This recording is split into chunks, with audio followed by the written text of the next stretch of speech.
ये बात है 28 सितंबर 2025 सुबह के 8:15 की, जब प्रिय स्वामी अपने घर लौट रहे होते हैं। वो अपने बेटी दामाद के साथ रहते हैं क्योंकि उनकी बेटी ने बेंगलोर के उलाल मेन रोड पे एक अपार्टमेंट रेंट पे ले रखा है। थर्ड फ्लोर पे वो लोग रहते हैं, लेकिन ये सिर्फ 3 दिन के लिए अपने घर गए थे जो कि तमिलनाडु में है। तो जब वो वहाँ से लौटते हैं तो ठीक 8:15 पे वो अपना रूम जहाँ पे वो उनकी बेटी के साथ रहते हैं उसकी डोरबेल बजाते हैं।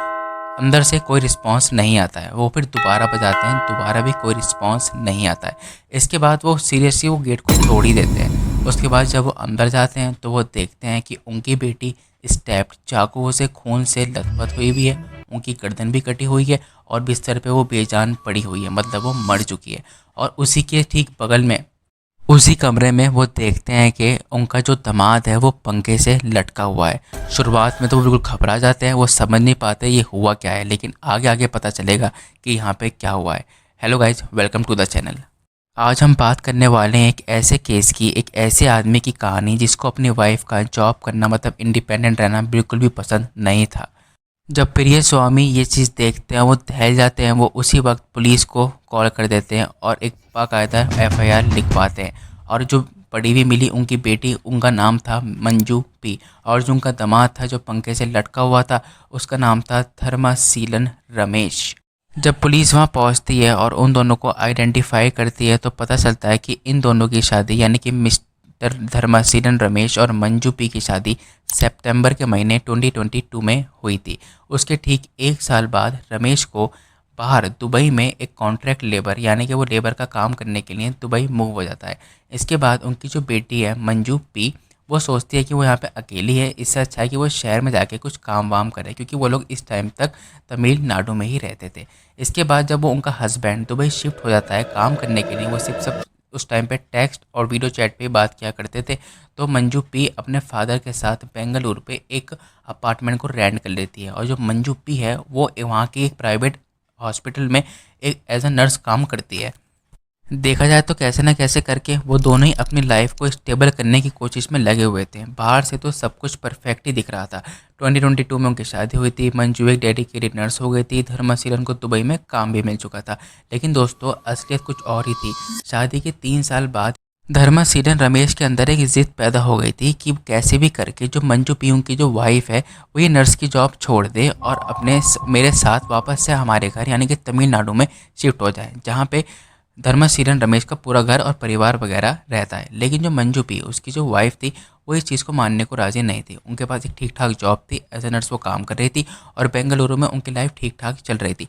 तो ये जो जिद थी ये काफ़ी ज़्यादा पता नहीं था कि आगे चल के एक बहुत ही भयानक रूप लेने वाली थी। लेकिन फ़िलहाल इस टाइम तक इनकी जो ये बातें होती थी वो मैसेज और कॉल पर ही होती थी, क्योंकि अभी भी धर्मसीलन रमेश दुबई में ही काम कर रहा था। लेकिन इस मर्डर के यानी कि 28 सितंबर से ठीक 1 महीने पहले ही धर्मशीलन रमेश अपने घर यानी कि बेंगलुरु वापस आता है और इन दोनों के बीच एक ठीक ठाक दीवार खड़ी हो जाती है। ये लोग आपस में बात नहीं करते और छोटी मोटी नोकझोंक इन दोनों के बीच में हर दिन होने लगी थी, क्योंकि धर्मशीलन दुबई में काम करता है, यहाँ पे वो कुछ काम कर नहीं रहा था और उसको दुबई दोबारा भी जाना था कुछ टाइम के बाद, क्योंकि वो एज अ लीव पे आया हुआ था यहाँ पे। वो देख रहा था कि उसकी जो वाइफ है वो रेगुलर जा रही है, नर्स के तौर पे काम कर रही थी। उसको शायद वो चीज़ पसंद नहीं आ रही थी, कि उसको पता नहीं क्या चीज़ बुरी लग रही थी कि वो नहीं चाहता था कि कैसे भी करके मंजू काम करे। नर्स का काम वो बिल्कुल भी नहीं करवाना चाहता था मंजू से। और फिर वो वक्त आया 28 सितंबर की रात। घर के अंदर क्या हुआ ये तो सिर्फ वो दोनों ही जान सकते हैं, लेकिन कुछ तो हुआ। जो धर्मासीलन के अंतर्गत जानवर जाग गया। उसने अपनी ही बीवी मंजू को ब्रूटली स्टैब किया चाकुओं से। इतना ब्रूटल अटैक कि उसकी सांस वहीं रुक गई। लेकिन उसको इतना ज़्यादा गुस्सा था कि अपने वाइफ को बुरी तरीके से चाकुओं से घोंपने के बावजूद भी उसने उस छुरी से अपनी वाइफ का सर को उनके धड़ से अलग कर दिया। वो बिल्कुल दरिंदा हो चुका था उस मर्डर को करते हुए। और जब उसने ये देखा होगा उस कमरे में क्या हुआ ये तो सिर्फ ऊपर वाला ही जान सकता है, लेकिन हमने एस्टिमेट किया है और पुलिस की रिपोर्ट ये बताती है कि जब उसको रियलाइज़ हुआ कि ने जस्ट क्या कर दिया है, अपनी वाइफ को दरिंदों की तरह मारने के बाद उसको रियलाइज़ हुआ कि उसने ये बहुत गलत किया है। उसके बाद उसने कुछ टाइम बाद ही एक रस्सी ली नायलॉन की और उसी रूम में जहाँ पे उसकी वाइफ की लाश पड़ी हुई थी और सर जो था वो धड़ से अलग हुआ हुआ था, उसी पंखे से लटक के, उसी रूम के पंखे पर लटक के आत्महत्या कर ली। यानी कि उसने अपनी वाइफ को भी मारा और उसके कुछ टाइम बाद ही उसने अपने आप को भी मार लिया। तो जब पुलिस वहाँ पे आई और जब उन्होंने इन्वेस्टिगेशन शुरू की तो जाहिर है जिसने मर्डर किया है वो भी अब इस दुनिया में नहीं है। तो इन्वेस्टिगेशन अभी भी चल रही है और जो फाइनल रिपोर्ट है वो तैयार होने ही वाली है। लेकिन एक बात सोचने वाली रहेगी कि धर्मासीरन रमेश ने जस्ट अपनी वाइफ को इस वजह से मारा क्योंकि वो नर्स की जॉब कर रही थी, मतलब कि वो कमा रही थी पैसे और इंडिपेंडेंट थी। कहीं ना कहीं शायद वो उसको एज अ मेल ईगो पे हर्ट होता होगा, क्योंकि ज़्यादातर आदमी यही चाहते हैं कि उनकी वाइफ उनके कंट्रोल में रहे और उनके ऊपर ही वो डिपेंडेंट रहे। लेकिन रमेश को ये चीज़ बिल्कुल भी पसंद नहीं आई और इसकी सज़ा उसने मंजू से उसकी जान लेके पूरी कर दी। पुलिस ने केस तो दर्ज कर लिया है, जाहिर है मर्डर है और सुसाइड भी है, लेकिन दोस्तों ये केस सिर्फ एक पुलिस फाइल नहीं है, ये कहीं ना कहीं एक आईना है हमारे समाज का। ये सवाल करता है क्या एक करियर, एक जिद, एक ज़िंदगी की कीमत से भी ज़्यादा कीमती रहती है। मंजू भी नहीं है, धर्मसीरन भी नहीं है, बस एक दर्दनाक सबक रह गया है कि गुस्सा कभी आपको ऐसा मॉन्स्टर बना सकता है जिसके आगे ज़िंदगी की कोई भी कीमत नहीं रहती। अगर देखा जाए, अगर मंजू के मरने के बाद भी रमेश को अगर वहाँ से भागना ही होता तो वो भाग जाता, लेकिन उसने अपनी जान दे दी। यानी कि अगर एस्टिमेट किया जाए और हम अंदाज़ा लगाएं कि कोई भी किलर अगर इस इंटेंशन से किल करता है किसी को कि वो उससे बच जाएगा तो जाहिर सी बात है वहाँ से भागेगा। लेकिन हम ऐसा मानते हैं कि उन दोनों के बीच जो आर्ग्यूमेंट था वो इतना ज़्यादा गर्म हो गया होगा, इतना ज़्यादा हीटेड हो गया होगा कि रमेश को बस सहन नहीं हुआ और उसने चाकू निकाल के अपनी वाइफ को बेरहमी से मार दिया।